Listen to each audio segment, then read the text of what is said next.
I love making pancakes at home, and I love making them from scratch. Today we're gonna mess around with a bunch of different flavors and try to make this pancake a bit more Northern Asian, let's say, a bit more Japanese. So we're using some matcha powder and some black sesame seeds to just really complement that beautiful fluffy pancake we're gonna make.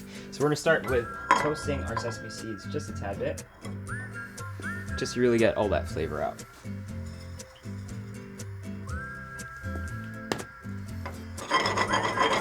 This will usually be really quick, about 2 minutes, and once you start smelling the sesame seed, then you know it's ready to go.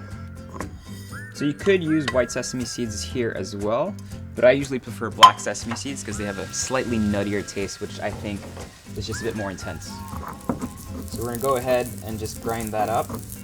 I'm not looking to create a fine powder here. What I want to do is just break some up, but keep some nice big pieces as well.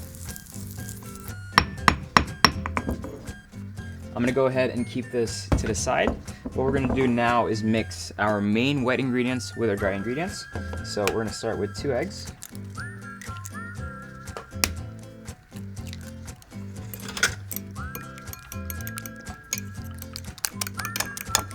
That goes in to our self-rising flour here, and we're gonna add some buttermilk to it. Yes, you could use some regular milk, but if you have buttermilk, always go for the buttermilk.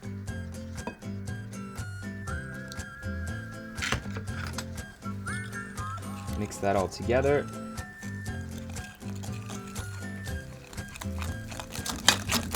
Now to this mixture, we're just gonna add a little bit of some baking powder, and then a tad bit of xantham gum, just to give us that consistency that we're looking for.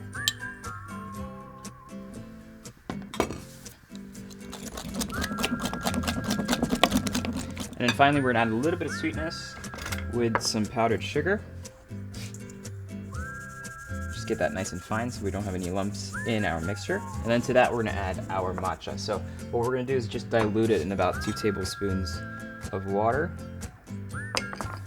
Now matcha is really strong in flavor, so this is really up to you on how much you want to add there. I usually like to go with about 3/4 of a teaspoon. Once that's mixed up properly, you can go ahead and add it to our mix, and you'll see the color will change to a nice cool green.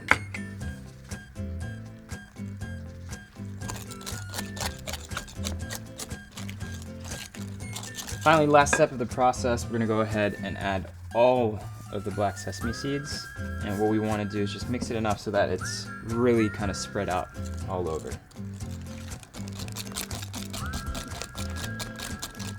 Alright, so once our griddle is nice and hot, we can go ahead and add some butter. This is my favorite part.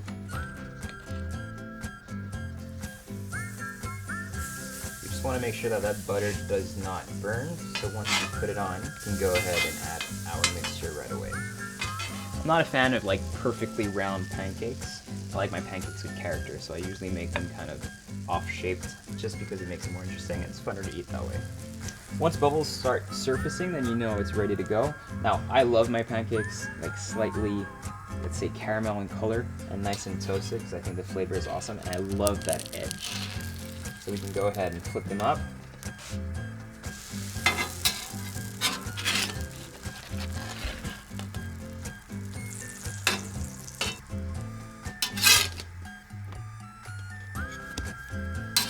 So these should take about 3 to 4 minutes per side. I usually gauge it by the color. Once they're nice and toasted, you can go ahead and keep adding some butter to there, so that butter just keeps seeping into that pancake, just making it even more decadent than it already is.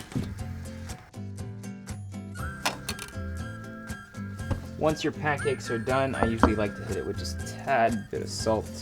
Anytime I do anything sweet, I think salt just helps kind of balance everything out, so just a little bit. And then we can go ahead and add some lovely maple syrup, and just like that, you've got these beautiful matcha black sesame seed pancakes. You can use some of the powder still that we have and kind of just spread that around. If that doesn't make your morning better, I don't know what will.